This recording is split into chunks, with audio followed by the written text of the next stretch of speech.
All right, what's going on, everyone? Coach Aaron here, back again with another video to help you dominate the platform.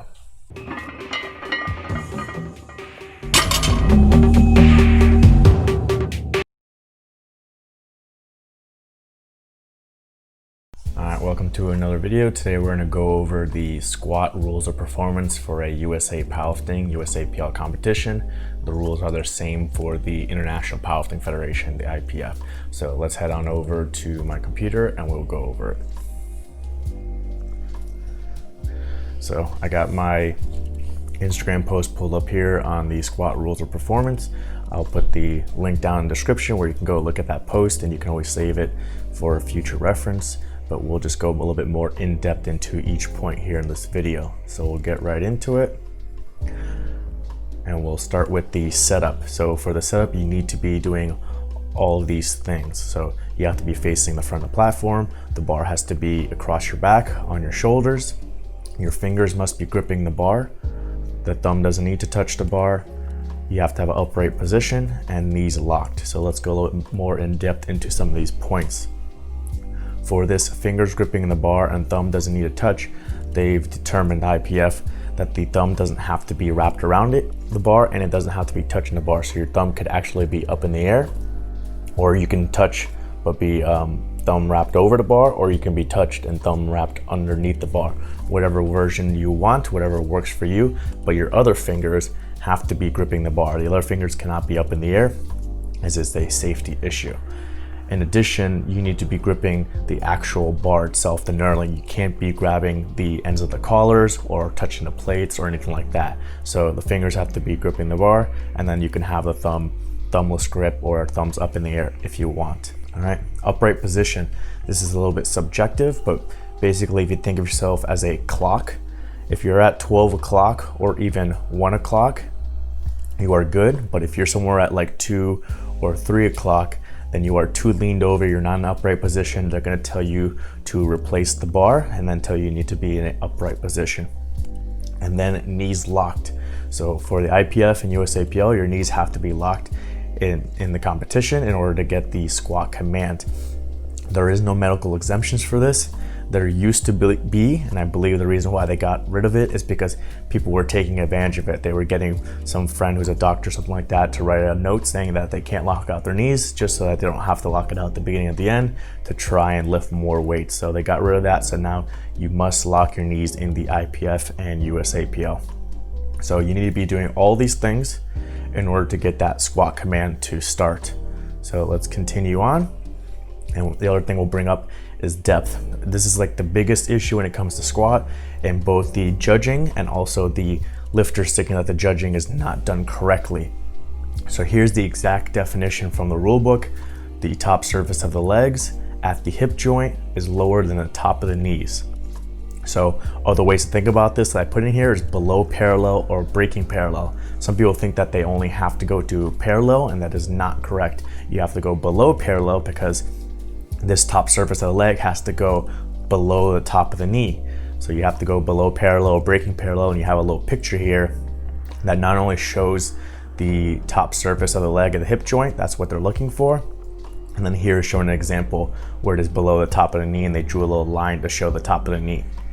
So in both this definition and in the diagram, you can see there's no mention of where the butt is, where the top of the quad is, how leaned over the torso is, whether the hamstrings are touching the calves. You hear a lot of people use these line of reasoning to say, oh, I went to depth, oh, look how leaned over I am, or look, my hamstrings are crushing my calves, and that has nothing to do with it. It has to do only with these 2 points, and how you look in that position just is determined by your stance width, bar position, how you're built, all that kind of stuff. But as a judge, we're not looking at that. We're just looking at the top of the knee and then waiting as you're squatting down, watching to see if that hip crease goes below the top of the knee. So you need to get deep enough.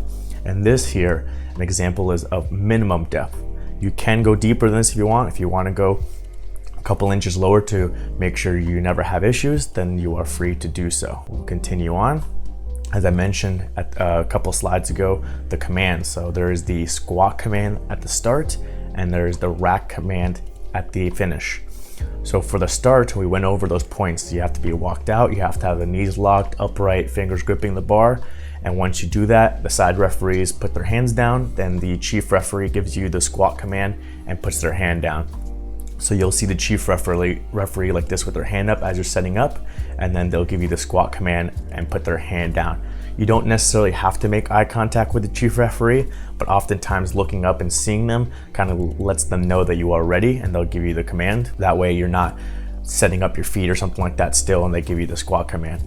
And then at the finish, it's the same thing. Once you have the knees locked out and you're upright and you're not moving anymore, then they'll give you the rack command with the hand going back. So you want to make sure you listen for those commands. You don't want to be the person who does their third attempt, hits a squat PR, and then just walks it right back into the rack and gets a no lift. All right, next thing is downward motion. This is the same for all 3 lifts. The bar can slow down and go super slow. It could even stop and then continue to go again, but it cannot go back down. If the bar kind of like tilts a little bit on one side, but it's not going down, then it's fine. It might be a little bit of a judgment call. If the spotters or the referees think it's actually going down, they'll tell the spotters to grab the bar. So you do want to be careful, obviously, but if it does tilt a little bit and you continue to go up, then you'll be fine. But what they're looking for is the entire bar going down. So oftentimes in the bench and the deadlift, we'll look at the center of the bar. On squat, you can't necessarily look at the center of the bar, but you can kind of see the entire bar as a whole, whether you're the chief referee or the side. And if they see the entire bar going down, then that will be a no lift. All right, again, we want to be wary of locking out your knees. I see this a lot in competitions. People will kind of be like bouncing on their knees, soft knees at the beginning or even at the end. And some people are scared to lock out their knees, or maybe they feel that they can be more under control if they're not fully locking it out. But for USA Powerlifting and IPF competitions, you have to lock out your knees at the beginning and the end. So you have to commit to locking out those knees. Once you lock out the knees at the beginning and you get the squat command, then you can do whatever you want and go a little bit soft with the knees and then start your descent if you want to do it in 2 motions or something like that. But in order to get the squat command at the beginning and get the rack command at the end, you need to have your knees locked out or you're going to get a no lift. We'll go on to the next one. An important note here is something that you sometimes see at local meets and even sometimes at higher level meets every once in a while will happen, is that you do not want to let go and dump the bar. In other sports like CrossFit, where they have the bumper plates on, or even in weightlifting where they have the rubber bumper plates on and the correct flooring, then they can drop the bar from whatever shoulder level or overhead. But since we are using the iron plates and we have a different platform, and you have to stay with the bar. And that way we can get it back in the rack and be able to load the next weight quickly. So in a competition, we usually warn about it in the rules briefing.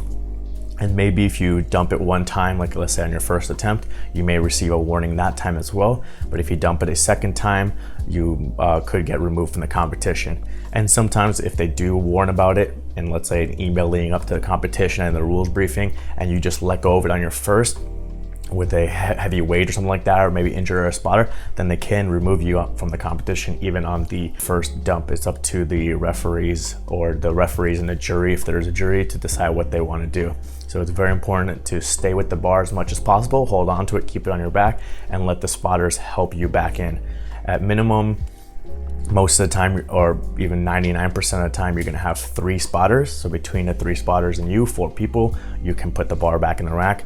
And if it gets to a heavy enough weight, oftentimes in USAPL, it's around 500 pounds or 227.5 kilos, then they'll bring in 2 additional spotters. So then you have 5 spotters plus yourself, 6 people to put that weight back in the rack. So please stay with the bar.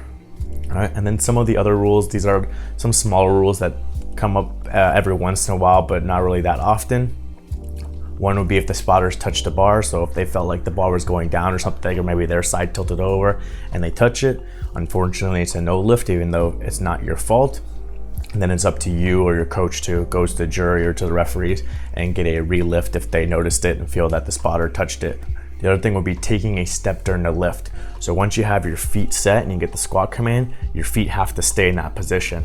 They could maybe roll up onto the toes and heels come up, or roll up onto the heels and toes come up, but they cannot move forward or backward or to the side or anything like that. So whatever footprint you create and you get the squat command, you must stay in that position from squat to rack command. All right. As we mentioned about being upright, so you have to be upright at the beginning and the end. If you're supporting on the rack, quite difficult to do, but if for some reason you go forward into the rack and then you like drag the bar up the rack to keep you in position and aid you in the lift, then that's a no lift. And also the elbows contacting the legs, but aiding you in the lift. So if they kind of elbows, you have the elbows down, it kind of brushes by your legs and it doesn't help you at all, then it's fine. But if you're using the elbows to kind of like stop you to hit the quads and support you and then aid you up, then you're gonna get called for that. All right, and that's pretty much it. If you go through the text for this post, then you can see similar stuff in a condensed form. I also put the color cards in there, as it's important as a lifter and especially as a coach to know the color cards. So for example, for depth, it's a red card. For commands, it is a yellow card. For downward motion, it used to be a yellow card. The IPF switched it to a blue card, and the USAPL rulebook is going to be updated soon to also show a blue card. That way, for downward motion for squat, bench, and deadlift, they are all blue cards and it's consistent and easy to know. For not locking out your knees at the beginning or the end, that's a blue card. For dumping the bar, that's a yellow card. And then for the other failures, spotters touching is yellow card, taking a step is yellow card, not standing upright at the beginning or the end is a blue card, using the rack to help you out is a yellow card, and using your elbows to help you out is a yellow card. All right, so if you have any questions about the squat rules of performance that I went here, or any additional questions about depth and what the referee should be doing in each position or anything like that, you can always comment that below and I will answer that for you. All right, see you next time.